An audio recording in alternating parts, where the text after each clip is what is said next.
Hi and welcome to our channel. Things are getting heated in the Madlangacommission investigations.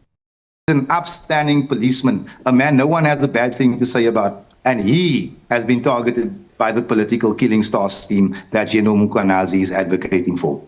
Now, I cannot stand for that.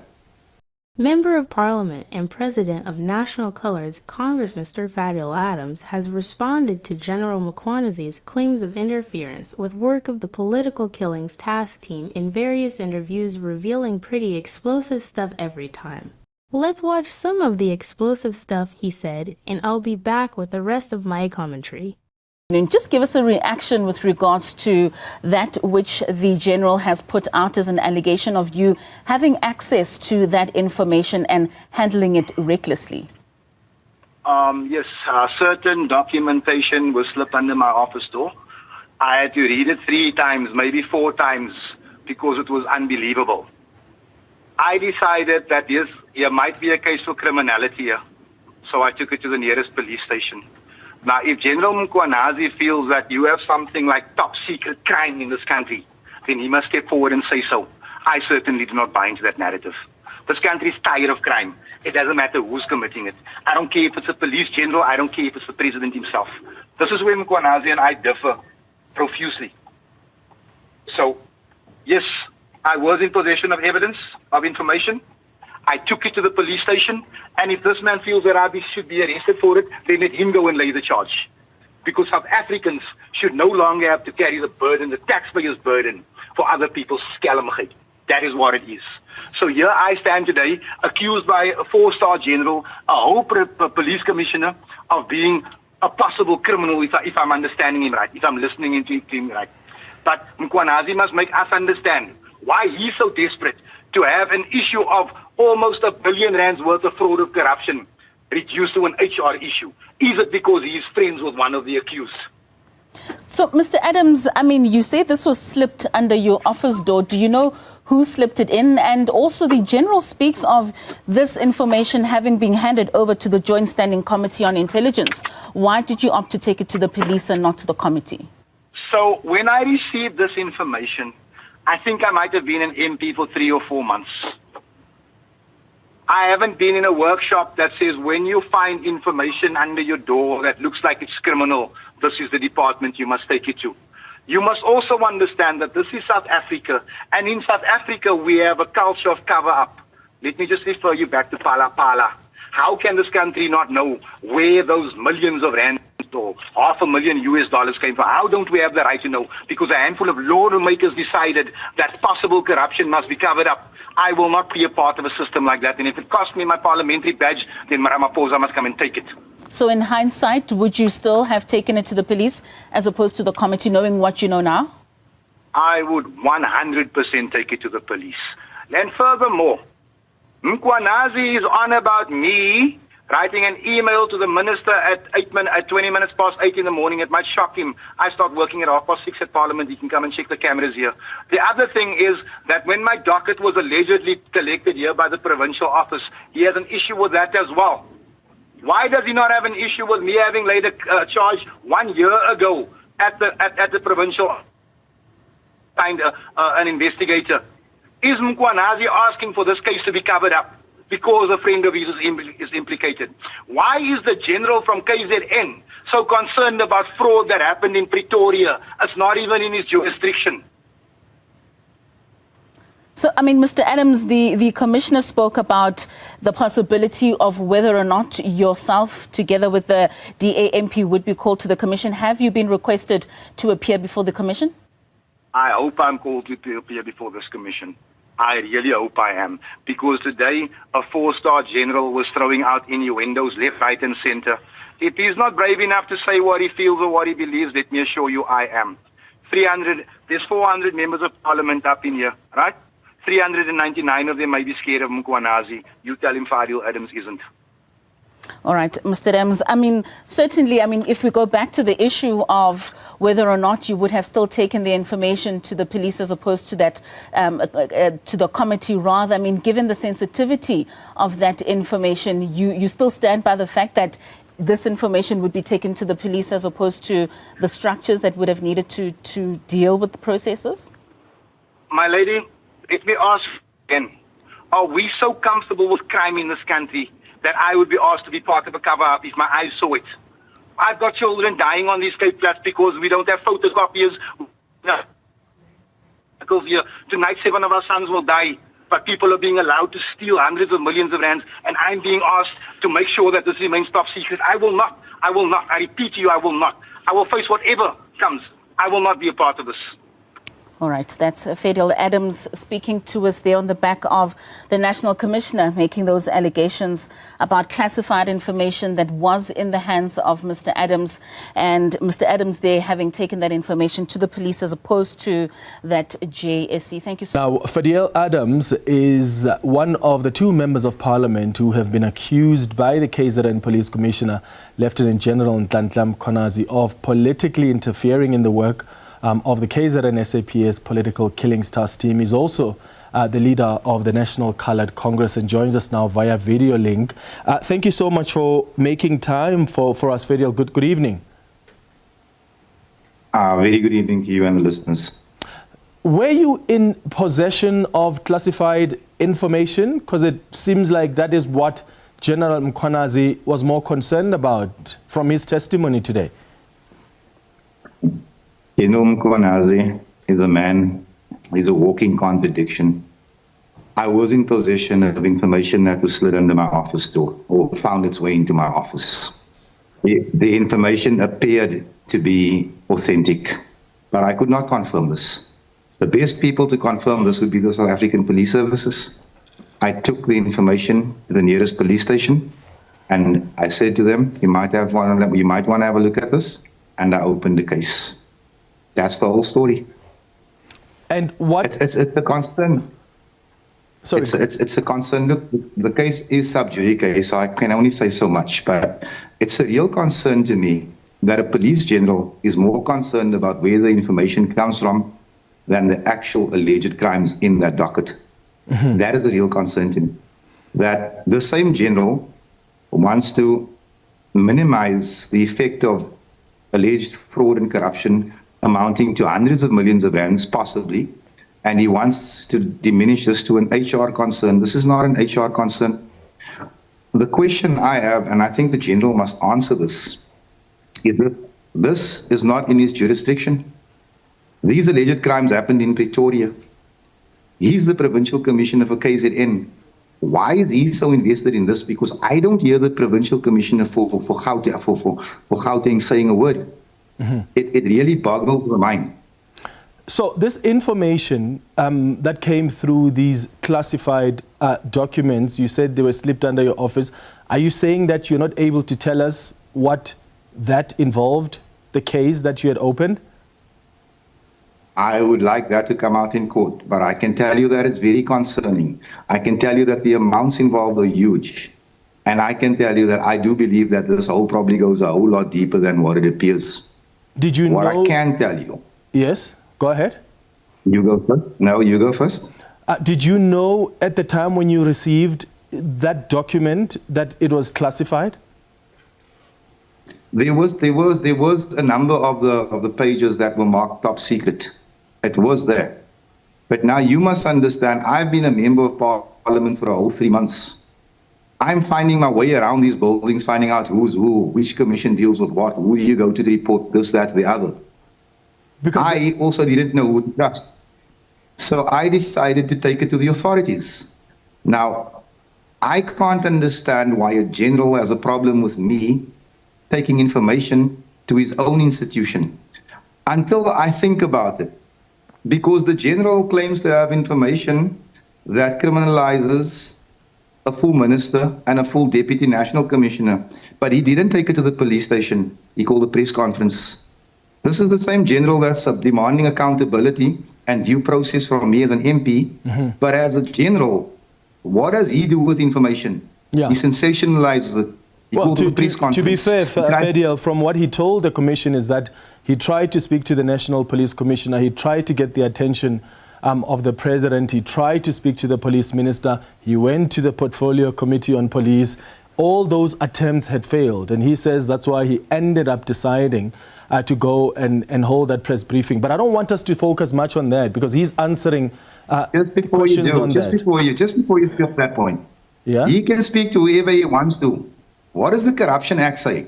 It says that if you are aware of criminality, it is your responsibility to lay a charge. Yeah, and of course... That's what he should have done. Yeah, well, as a member of parliament, when you get information that's top secret, that is classified, one of the things you would do is to go to the Joint Standing Committee on Intelligence. Why didn't you consider that option?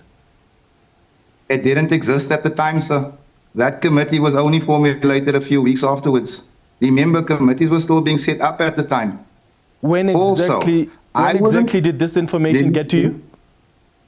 I didn't write down the date, but I think it was early in September. But let me take it a step further. So it was early in September.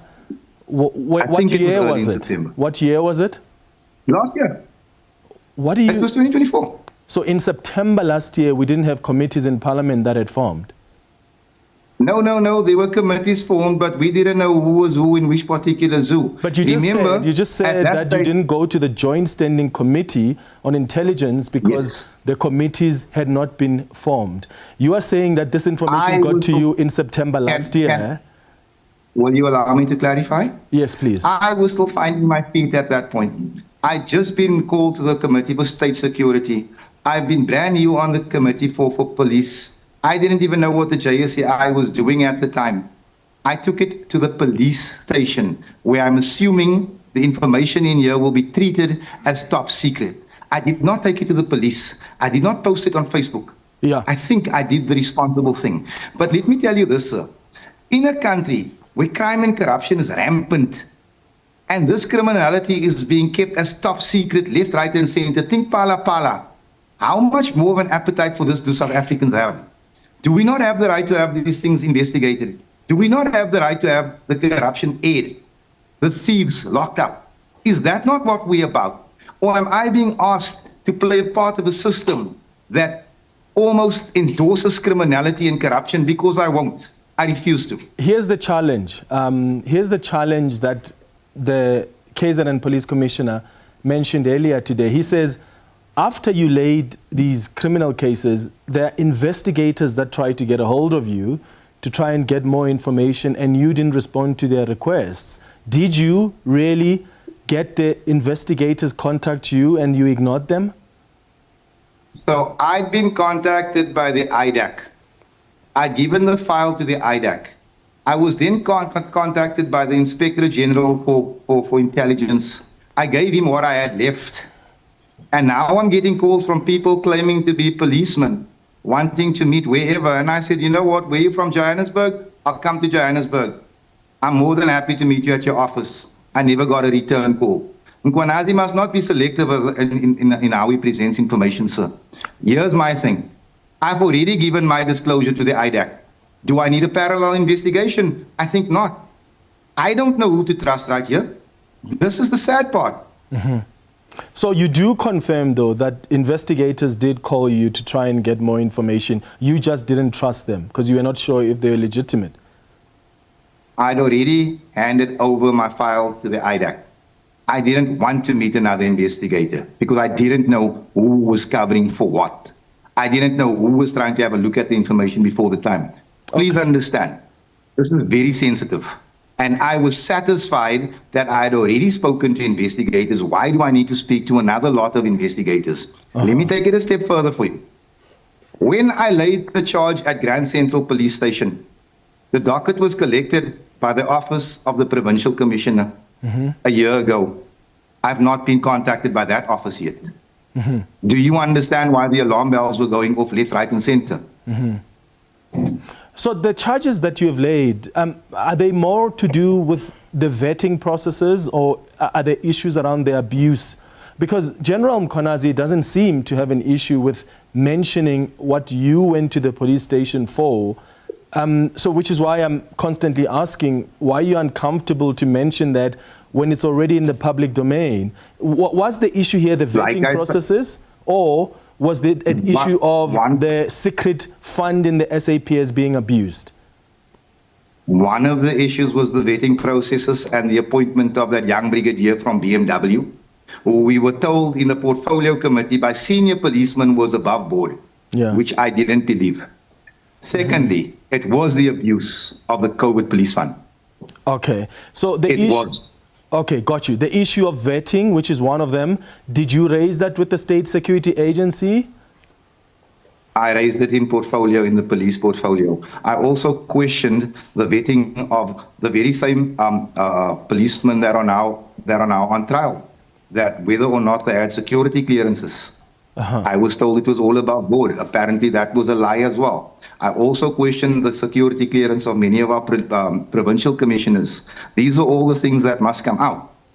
I, though, do take umbrage at General Mkhwanazi and the manner that he's handling this thing. Because I tell you again, this was a Gauteng issue, seeing that he's all territorial, because I heard him talk about dockets from the Eastern Cape earlier and who the dockets belong to. Why is he so invested in this case? Why is nobody going to ask that question? Well, part of what he has said before is that the political killing task team were assisting some police officers in Gauteng, and that's when there were issues now that were raised, even by these business people that are seemingly connected to some politicians. And that's where his concern arises from, that when help was sought from the political killing task team, and there were some syndicates that were being exposed here in Gauteng, that's when you started seeing the political interference. Well, I can't speak for any other politician, but let me challenge Mkhwanazi to mention my name in the same breath as these cartels or businessmen, because I certainly never met any one of them, nor do I want to. Fact of the matter is, as a portfolio, we've debated the use of the political killing task team. My feedback on that is that it's a total waste of money.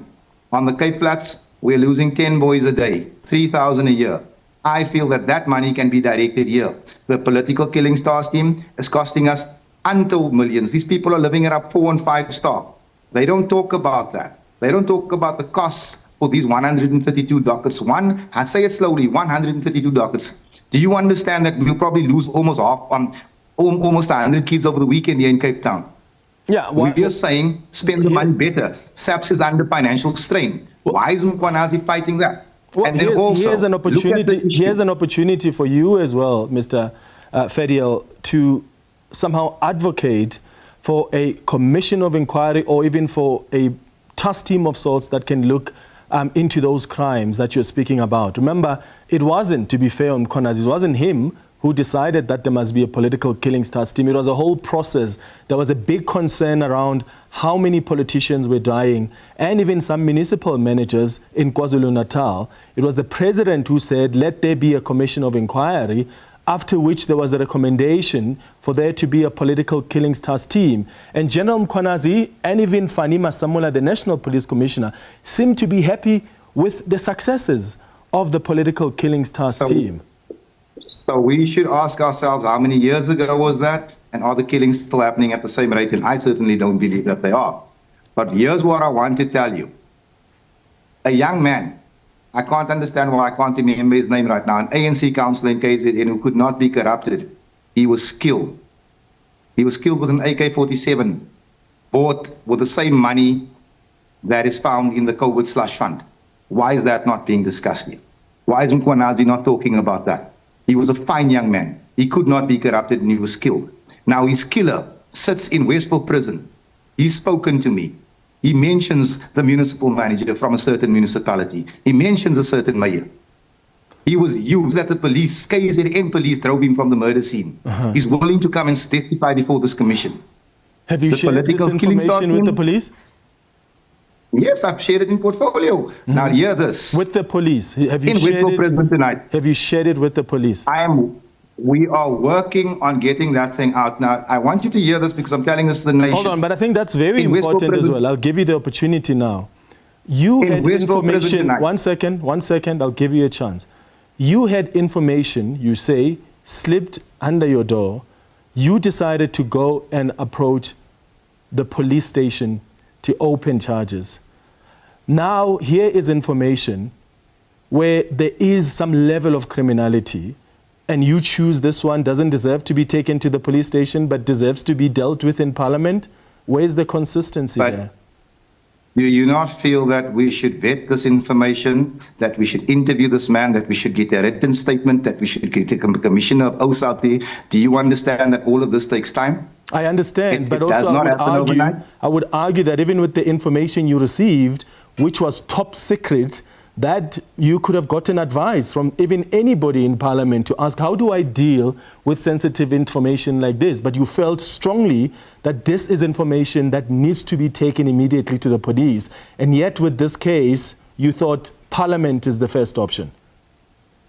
So this information has all been written down, typed out with totals, names and dates. It was very simple. There was nothing for me to vet. That was now a job for SAPS. And yet it wasn't. This young man that I'm speaking to, can I finish? Yes, This sure. young man that I'm speaking to inside of prison, I need to make sure that his story checks out. I don't want to be wasting anyone's time. Nobody's given me a dossier to say this, that, and the other. Here's the ID number, here's the serial number of the gun, here's the policeman that drove him away. I don't have any of that, sir. Or would you like me to lay a charge on conjecture? Well, I think But just allow me to finish.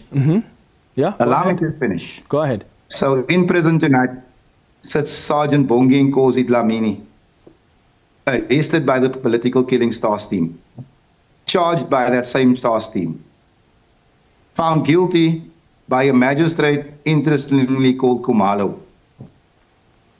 He was sentenced using case law that doesn't exist. Listen to what I'm telling you. Case law that doesn't exist. Do you know who he says is behind this, all of this? He says it's the same General Khumalo that now stands before the court. This is not me saying it. This is an upstanding policeman, a man no one has a bad thing to say about. And he has been targeted by the political killing task team that General Mkhwanazi is advocating for. Now, I cannot stand for that. And speaking of Dumisani Khumalo, this information that got through your office in Parliament, did it also involve him? Yes. And now there's somebody that you're speaking to who is implicating him in another wrongdoing on top of the top secret documentation that you took to the police. I've never met that man before I saw him in prison, sir. That man reached out to me because he saw what we were busy with. I went out, I sat down, I listened. I listened, and we are still investigating. But what I'm saying to you is that there are more and more really, really weird things coming out the further you dig. But here is the connection that the country seems to be missing. Who was the head of the political killing task team not too long ago? Khumalo. Head of intelligence, Mkhwanazi Khumalo. If you start connecting these dots, I'm not making any accusations, but start connecting these dots and see which way it goes. It becomes really, really, really fishy. Please help us connect the dots. What do you think is the involvement of Khumalo here? Let me tell you this. I expect to be called to court to come and testify in this case as I am the complainant. I told you at the beginning of the interview that this thing is sub judice and therefore I will choose my words very carefully for now. But let me tell you something. I don't think this country is ready for what's about to come out here. The South African police services is rotten from the head all the way down. We are appointing 29-year-old women as brigadiers. All her police experience was working for BMW. But we've got people stuck in their ranks for 30 years, honest policemen.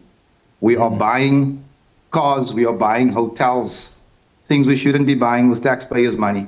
And this is what I'm fighting. And you know what? In return, I'm getting, let's just say I'm taking flack from a police general who should know better. Well, Fadieladams, thank you so much for speaking to us. I really appreciate your time. After watching the confidence Mr. Adams responds with "I feel scared" on his behalf. A lot seems fishy with someone who just shoved an envelope with top secret information at his office door when he was only just so new in Parliament. But I think his confidence against General Mkhwanazi is even scarier because he talks of wrongful acts by General Khumalo and not Mkhwanazi, but chooses to think Mkhwanazi is part of cover-ups for General Khumalo. If it turns out that Mkhwanazi has nothing to do with Khumalo's dodgy dealings, it's going to be embarrassing for Fadieladams and will taint his image further for going against a man who seems very serious and determined to fight crime in this country. Please do share what you think about Fadieladams' involvement in what he thinks are attempts to fight corruption within the SAPS and being this vocal against the political killings task team. Thanks for watching. Please don't forget to like, share, subscribe, and leave your comments below. Also not forgetting to watch the video where Mkhwanazi was exposing Fadiel Adams' interference in our next link video if you haven't already.